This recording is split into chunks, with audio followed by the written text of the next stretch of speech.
At Sierra, discover great deals on top brand workout gear, like high-quality walking shoes, which might lead to another discovery. 40,000 steps, baby.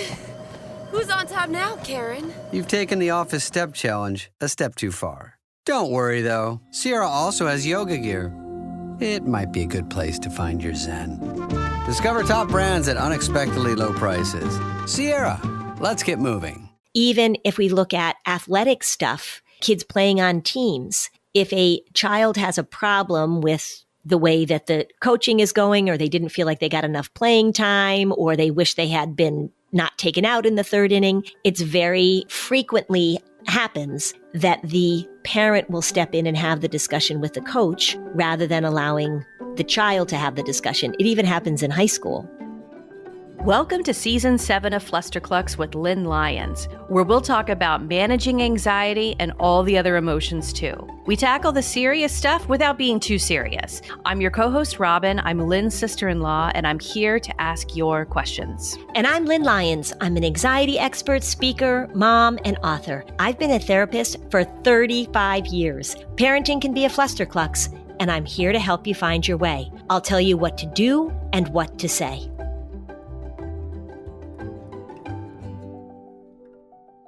Hi, Lynn. Hi, Ed. How you doing? I'm doing well. Ed, my brother, not Robin, my sister-in-law. No. I think people probably have figured that out, but if you hadn't listened for a while and then you just jumped on, you'd be like, who's that guy? Right. It's Ed, my brother, Robin's husband. Yeah, Robin's taken a little business-related hiatus. Yeah, but she was on the previous episode, so people right. got to hear her for that, which is great. I think she's kind of missing being on the podcast. I'm sure she is. Hey, you had a good Thursday last week. I did. And you were down in DC, and I wanted to read something about the Psychotherapy Networker magazine has an annual gathering. How many people attend? Usually about 3,000 to 4,000 in person, and then there's about that many online also. It's the Psychotherapy Networker Symposium, which has been going on for decades. So it's this huge psychotherapy conference in DC. We sort of take over this big hotel in DC. Great. Well, they have an award that they give out annually called the Rich Simon Writing Award, which is named in honor of the founding editor of Psychotherapy Networker magazine. And I'm just going to read something that says, the Rich Simon Writing Award is given to individuals whose writing has consistently engaged us and delighted us while also challenging us to think about therapists, clients, and the field itself in brave new ways. The 2025 recipient of the Rich Simon Award for Outstanding Writing is Lynn Lyons. Wow! Yay! Yay! Yeah, thank you. I was delighted to get that award. I do a lot of writing for them, and Rich was known for, he passed away a few years ago, but he was known for really being tough on therapists who were writing for the magazine. So you write long feature articles, and I've written a bunch for them. And he really made me a better writer, but he was tough. He was really tough. So yeah, so the new editor, Livia, who is delightful, she called me several months ago and said, hey, we want to give you this award. It was really great. I like writing. I like the finished product of writing. Writing is hard. It is hard, hard work. But I will say that when I read the finished products, the articles that I have had published in the magazine over the past several years, I really am proud of them. And I love stories. I think that when we tell stories about our experience, it's the way we connect. It's the way that I think we pull people in. I was delighted to get it. It was truly an honor to get it. And I was excited to get it. And the other people that have received the award are people that I really respect. So I was excited. Yeah, it was fun. That's fantastic. Yeah. Well deserved. Thank you. Thank you for pointing that out. My family, my immediate family, could care less. Well, maybe they couldn't care less, but our mother, because you're my brother, our mother was like, does your family know you're getting this award? And I was like, I don't think I told them. So she made me tell them, and they were like, oh, good, Mom. Yeah, so. It is an award that can fly under the radar in certain circles. Yes, totally. Yeah. Young 20-something boys can generally be unaware of who wins the Rich Simon Writing Award. It's true, even if it's their mom. Yeah, well, I think it's even more likely to fly under the radar. Yeah. Well, no, maybe if it's not their mom. They're not up on who's receiving writing awards. Although my younger son is a writer. So I wonder if he's read any of my stuff. Maybe he's shunning being pegged as a Nepo baby. Yeah. He'll say in the future that he had no awareness whatsoever that you were a writer at all. And that his success has nothing to do with yours. Yeah. Just like Patrick Schwarzenegger on White Lotus. Who's very good.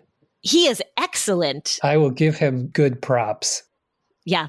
I actually saw an article in the Wall Street Journal. I saw the headline. I couldn't read the whole article because I don't subscribe to the Wall Street Journal about Xanax. So it's suddenly like coming to the fore. It says I forget the headline, but it was something about like the problems with America's miracle drug. I was like, oh my God. So suddenly people are like, oh, benzodiazepines are bad.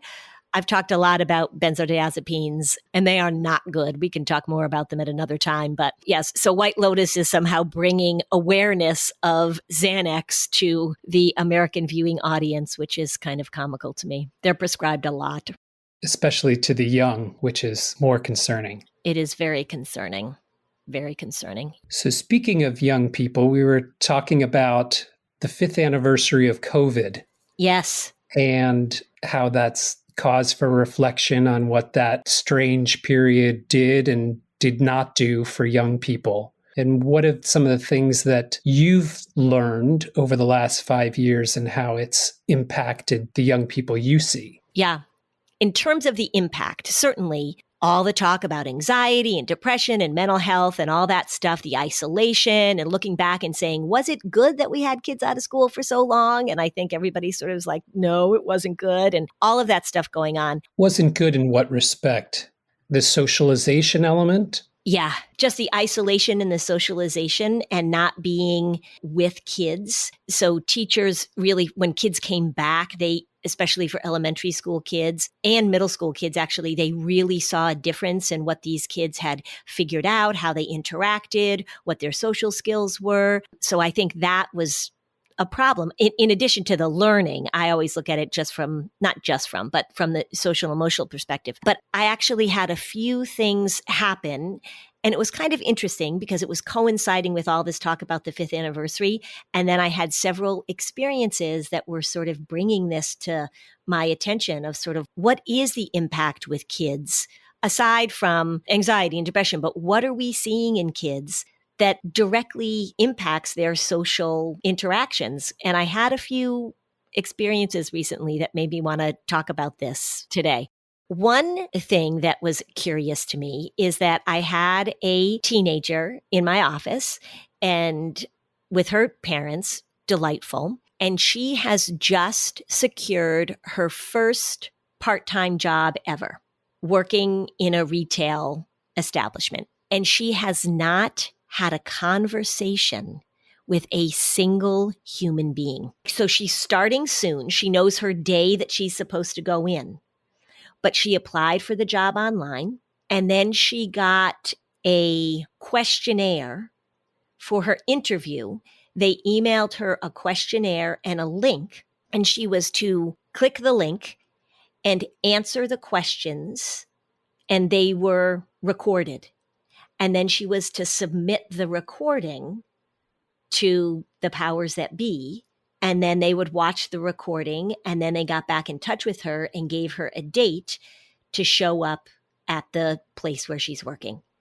She has had no real life interview, no phone conversation, no Zoom conversation with a single real life human being. That's incredible. I was reading about a thing now at certain school that is offering young people phone lessons. And how does one talk to another individual on the phone? And it's funny because you probably know this with your kids and anyone who has teenagers. They really don't chat on the phone with each other. They text. And there is a certain, for many people, uncomfortability with picking up the phone. So this class assists people, young people, in stepping into that very unusual situation where they have to engage with someone who they don't know at all. It's something that you can hide from in a way behind a phone. Yeah, for sure.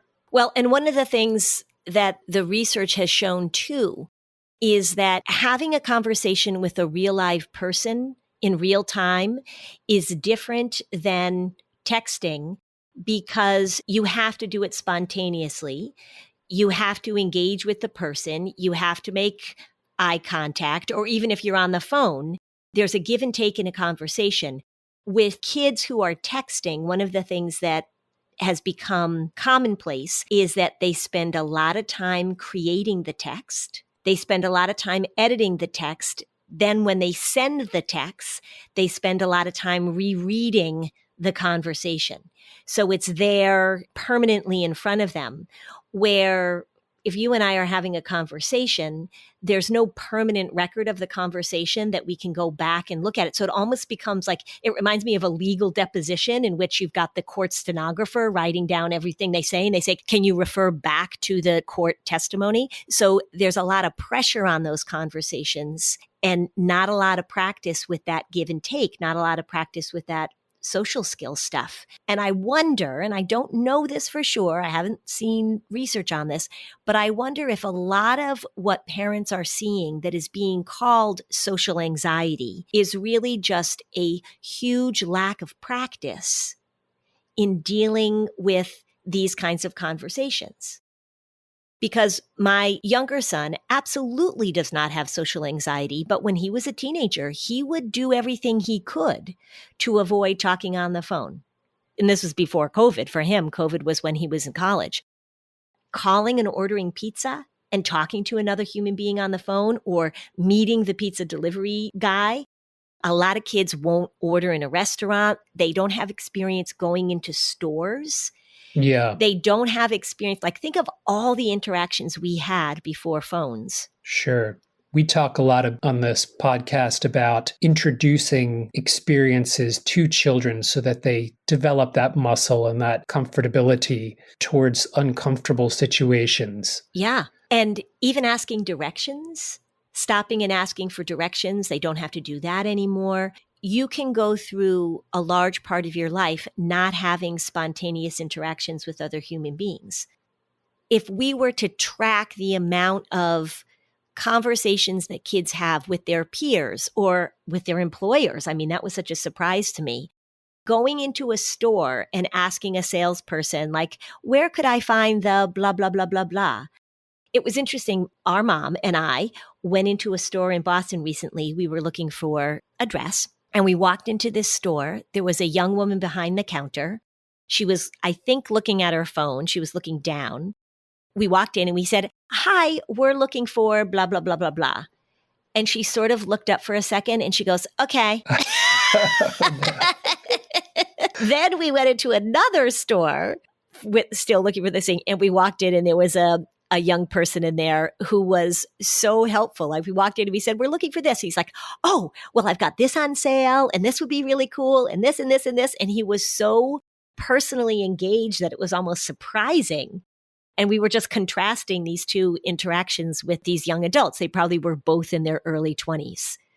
One of them had the skills and one of them did not. And the presence of the phone can incline, particularly people who might be more shy, to really retreat into themselves. Yeah. And not engage out in the world. Our son went to a summer camp here in town, and he was put into a section where he didn't know anyone. So this was probably after his 5th grade year, and they were not allowed to have any phones. So he was standing there and there were a couple other boys next to him, and he was just, as you and I used to do in the past, staring into space, not at a phone. Yeah. And he heard the boys talking about some Marvel movie. Uh-huh. So he walked over to them and he started to talk to them. And he is still very good friends with this boy Dom, who was one of the boys that he approached. And I was thinking about how if my son had had his phone, he would have been a little uncomfortable standing there not knowing anyone, and he would have turned to his phone. The absence of his phone forced him, in a way, to reach out to other people and make connections, one of which has sustained now for years. Mm-hmm. Yeah. Yeah. And I was talking to a college kid that I work with, and he's very socially anxious. But one of the things that he says is when he walks into his college classes, because I keep saying to him, like, here's a good assignment for you. Walk in and just greet the person sitting next to you or say hello to say. And he says he walks in and everybody's just staring at their phones. And it was interesting because I was at the Camp Owners and Directors Association meeting down in Dallas a few weeks ago. And there was a woman there, a researcher. The theme of her talk was, how do we get the staff off their phones? And while she was giving the talk, it was in one of those big, hotel conference rooms. I was standing in the back, and the amount of people that were on their phones while she was giving a talk about keeping staff off their phones was pretty darn interesting. And I was even, when I went up to give my keynote, I sort of rehearsed in my head how I was going to say, hey, I would like you to all try an experiment. I'm only going to talk for 1 hour. I would like you to all put your phones down and not look at them while I'm talking. And then I chickened out and I didn't say it. But yeah, I know. It was very interesting. So we'll take a quick break. All right. We'll be right back. So recently I was down at a big mental health conference and got to listen to Jon Kabat-Zinn talk about the value of meditation right there in front of me. I came home and I immediately watched his class on meditation. I mean, this is the kind of stuff that's on Masterclass. Who doesn't want to listen to Esther Perel talk about relationships, Michael Lewis about how to tell a great story? There are classes that deal with empathy, that talk about cooking. I don't even like to cook, but it's just so interesting to hear people talk about what they do so well. With Masterclass, you can learn from the best to become your best. It's the only streaming platform where you can learn and grow with over 200 of the world's best. And just for $10 a month, billed annually, a membership with Masterclass gets you unlimited access to every instructor. You can access Masterclass on your phone, your computer, your smart TV, or even in audio mode. So if you travel, you can take it with you. You can learn on the go. I highly recommend getting Masterclass. The classes really make a difference. 88% of members feel that Masterclass has made a positive impact on their lives. It's made an impact on mine. I mean, listening to Jon Kabat-Zinn, listening to Joan Benoit Samuelson talk about running. I mean, these are people who just do it right. Our listeners get an additional 15% off any annual membership at masterclass.com/fluster. That's 15% off at masterclass.com/fluster. Masterclass.com/fluster. I've got a vacation planned. And guess what? On the top of my list is going and getting one of Quince's premium luggage options and stylish tote bags for my next trip. And the best part, all Quince items are priced 50 to 80% less than similar brands. When I was on my last trip, I wore this great silk blouse that I got at Quince. By partnering directly with top factories, Quince cuts out the cost of the middleman, passes the savings right on to us. And Quince only works with factories that use safe, ethical, and responsible manufacturing practices and premium fabrics and finishes. I love that. For your next trip, treat yourself to the luxe upgrades you deserve from Quince. Go to quince.com/fluster for 365-day returns plus free shipping on your order. That's QUINCE.com/fluster to get free shipping and 365-day returns. Quince.com/fluster. I think I just won my taxes. Yeah? I just switched to H&R Block in about 1 minute. All I had to do was drag and drop last year's return into H&R Block, and bam, my information is automatically there. So I don't have to go digging around for all my old papers to switch? Nope. Sounds like we just leveled up our tax game. Switching to H&R Block is easy. Just drag and drop your last return. It's better with Block.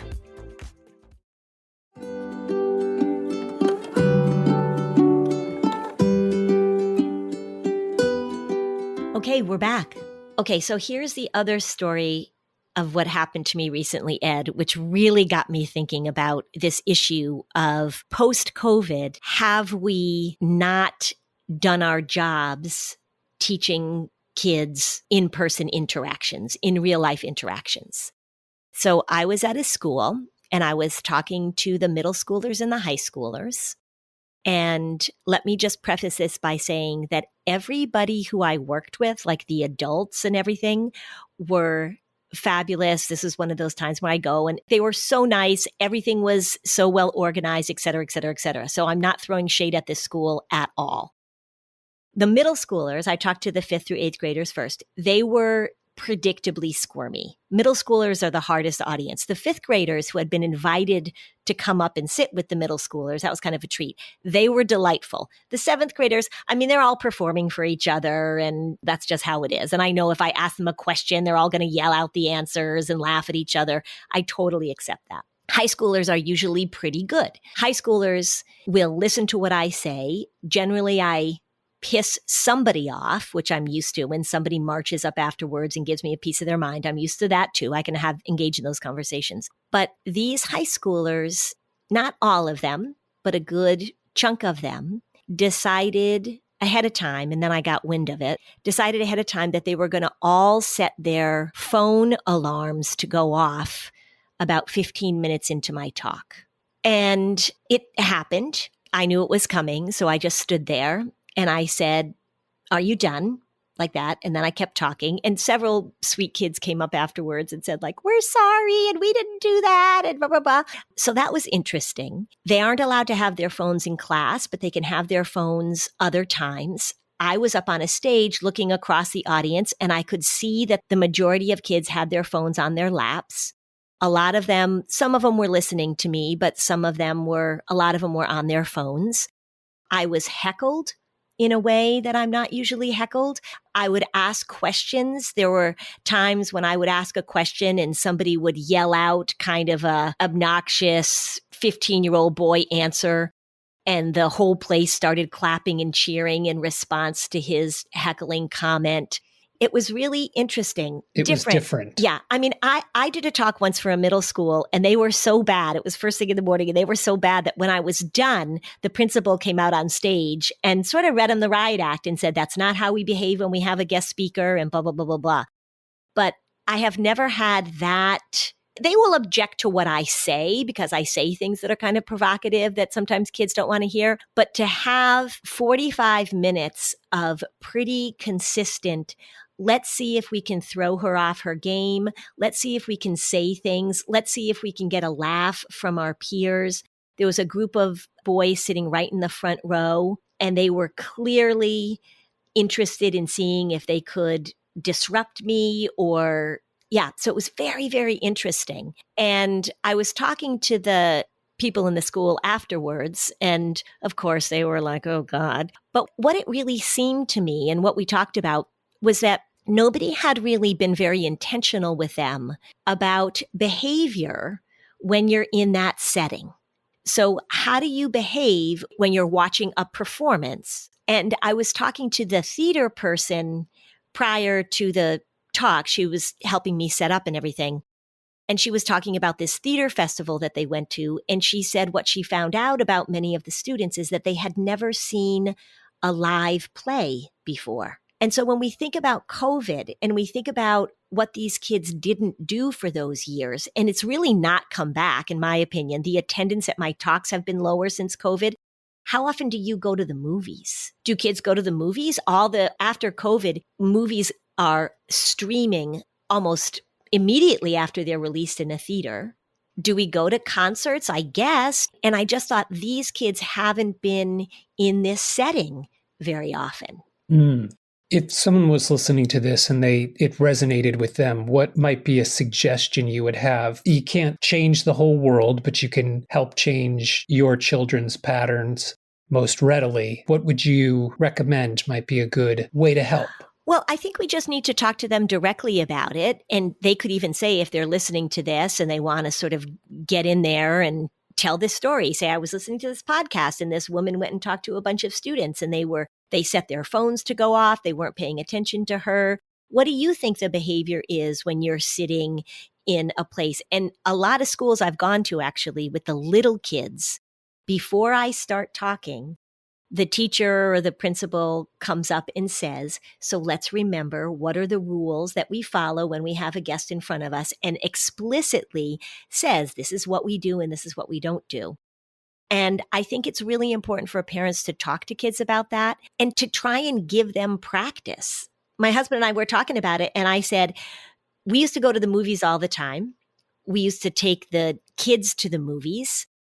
We used to go to performances. We would, my kids went to plays with their grandparents, and we would take them to concerts and that kinds of stuff. Schools would go on field trips where they would go and see Raffi or go and see, whatever. And it's just not happening. And I asked my husband too, I said, where did you learn how to sort of sit and be polite when you were in a group setting? And he said, church. Ah, yes. Because he was raised in a family where he, much to his dismay, had to go to church, had to go to mass. And that is something that's really probably not happening very much, and certainly didn't happen during COVID. But I think we just need to be really explicit about it. And I would also have parents look for opportunities for their kids to step in and do things. I think we're quick to order for them in restaurants. I think that when we're in a store, I think when we were little and growing up, you would go and get something. So mom might say, all right, I'm going to get the cheese. You go over and pick out the cereal you want.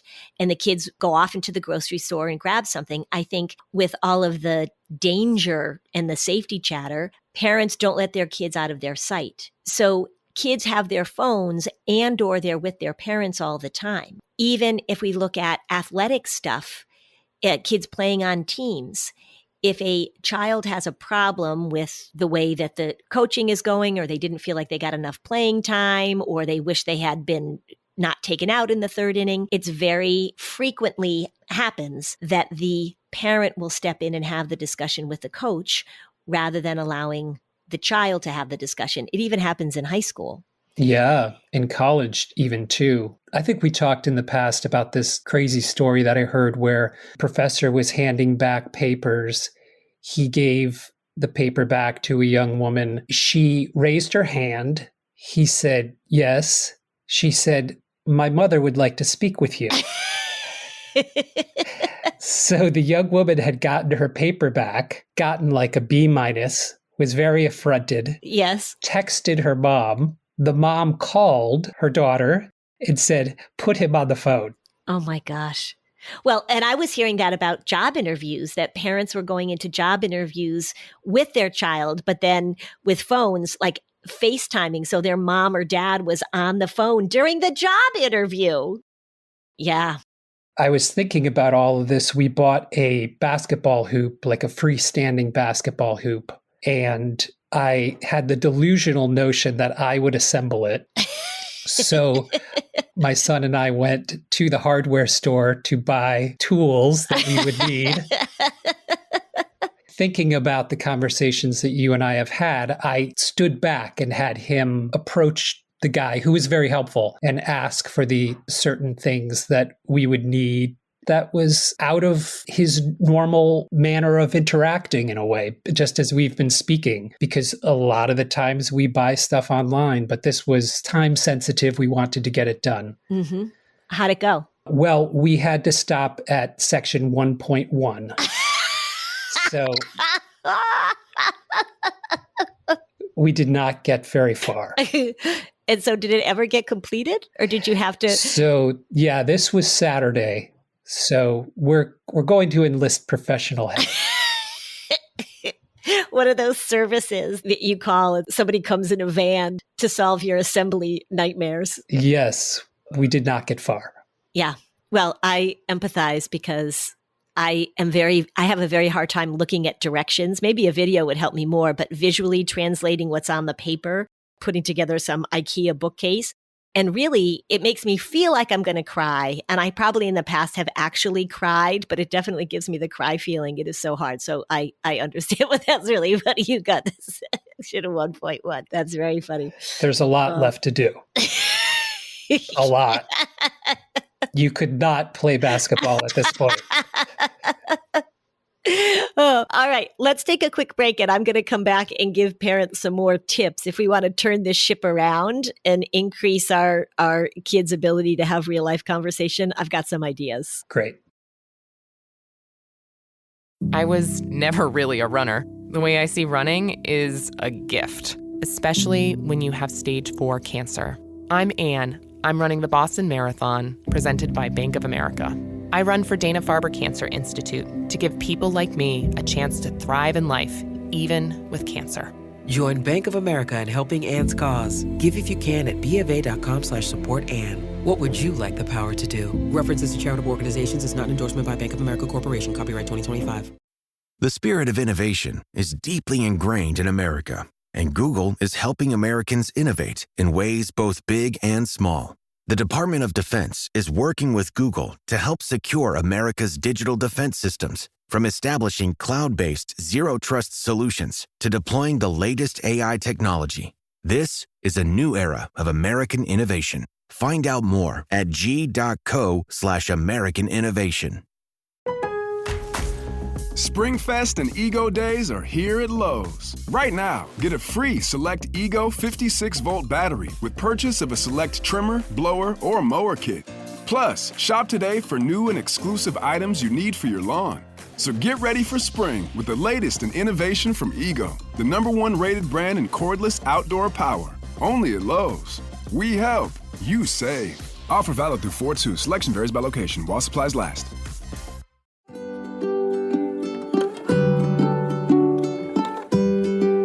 Okay, so now back to the show.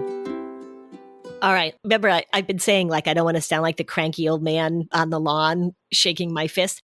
I'm going to sound a little bit like that. I'm going to try and do it without crankiness. A few things that I think parents need to talk about that they haven't been talking about with their kids. And I think that a lot of this comes down to asking your kids to do things that they don't feel like doing, asking them to do things that make them uncomfortable, asking them to do things that they don't want to do.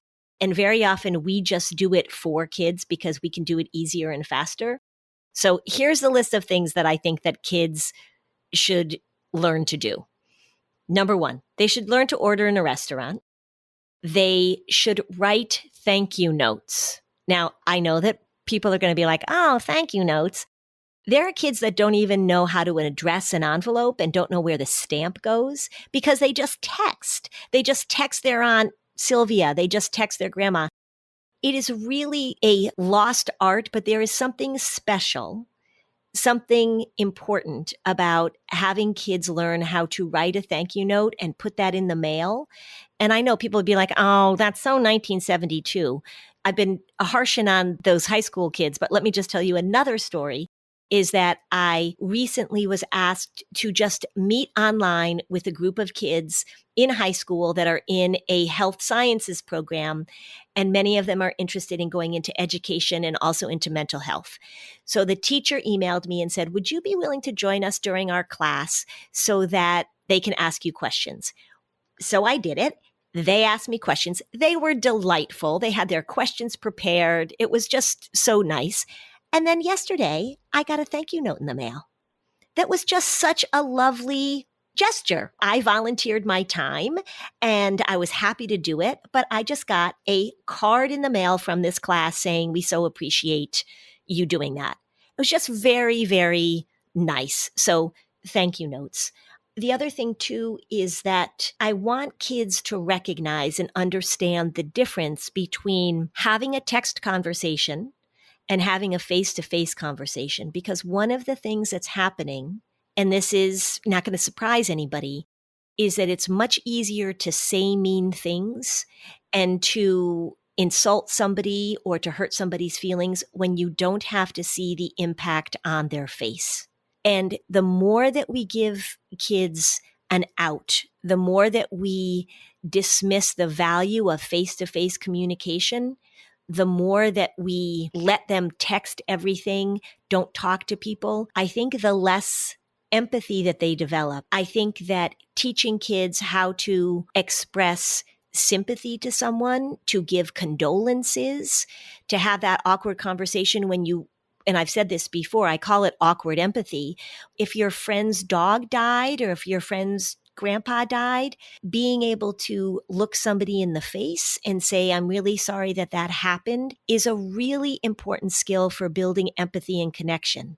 And when we look at what the anxiety and depression disorders want, what they achieve, and where they impair our kids, so much of it has to do with lack of connection and isolation.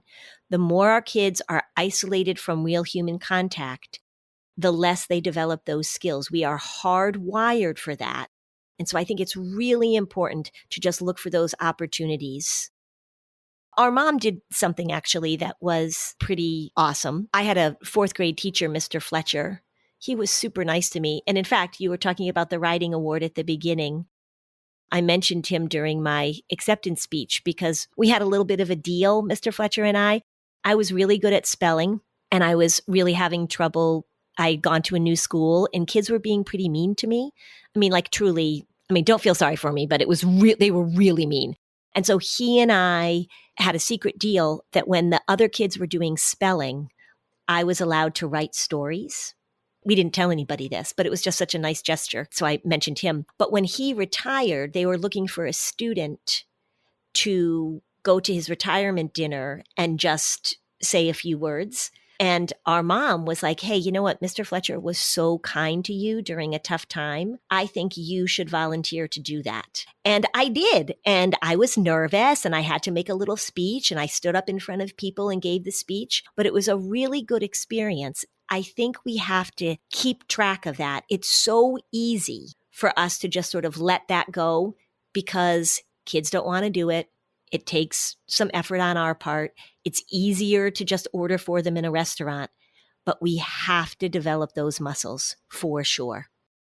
We're using this anxiety term a lot, and definitely a lot of kids are anxious. But I think that when parents see their children not being able to engage socially, it freaks them out. They don't know how to have that conversation on the playground. They don't know how to go up to somebody and ask for ketchup at a restaurant. I think lots of times people go, oh, is my child anxious? And I think the first step is to just ask yourself, have you modeled and trained your kids how to have these in-person interactions? And teach them the rules of engagement.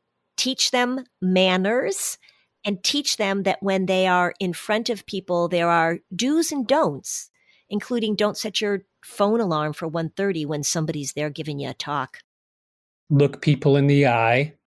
Ask them questions. Yeah, all those things that probably we took for granted. I think our parents, in our generation, our parents were pretty good about that, but we didn't have any alternative. If you wanted to make plans with your friend, you had to pick up the phone and call your friend. Absolutely. And sometimes talk to their parents. Oh my gosh, I know. I was talking about that with somebody. Remember, if the parent would answer because you called too late and the dad would answer and say, we don't receive phone calls after 9:00. Because the dad was probably like 41, all those things. I was a little disconcerted to read. Do you remember Mr. Roper, who was Jack and Chrissy and Janet's landlord? Yes. Don Knotts. You're thinking of Mr. Roper's replacement. Oh, okay. The original Mr. Roper.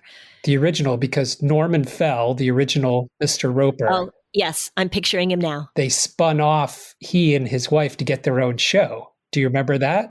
No, but it was a spin-off era. So anyway, in your mind, you have an image of Mr. Roper? I do. Mm-hmm. We're now well older than Norman Fell was when he was playing Mr. Roper. That's very distressing. Yes, being forced to talk to people in a way that you didn't intend to talk to and writing that out and handling it. Yep. I also think in a funny way, if there's a young person who's able to push themselves a bit in this respect, it's really a tremendous advantage over, regrettably, many of their peers who will not be doing this. Correct. And I will tell you, the store that we went into where we said, hey, we're looking for a dress. Yes. And she was like, okay. We bought nothing. The store we went into where the young man was so helpful, I dropped a lot of coin, people. And by the way, his mother was the owner of the store, he told us. And I think that she had trained him. Yeah. She had the store for many years, and that he knew that that was his job. And so it was such a difference. But you're right. It's an absolute advantage. It is. Yeah. All right. Well, I'm going to go and look at Mr. Roper. I think also that we are way older than Alice was on the Brady Bunch. That's true. Have you ever seen the image of Alice with a kind of less dowdy hairstyle? Yes, it's disturbing. Yes.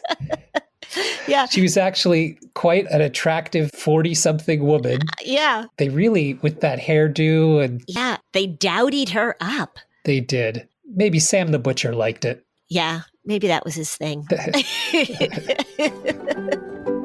Thanks for listening. And if you found this podcast helpful, please give us a 5-star review on Apple Podcasts. It helps other people find this information. And if you'd like to dig deeper on any of these topics, we have specialized playlists on our Spotify profile, and the link is in the show notes. Topics like teens, depression, and OCD. Bye, Lynn. Bye, Robin.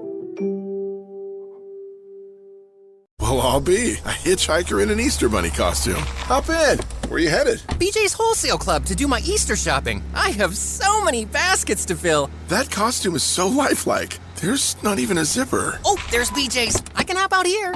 Look at him go. Get a $15 digital coupon when you spend $150 on practically anything in one transaction through April 20th. Coupon will appear in your digital gallery on April 24th. Terms apply. Go to bjs.com/Easter coupon for details. BJ's. Absurdly simple savings.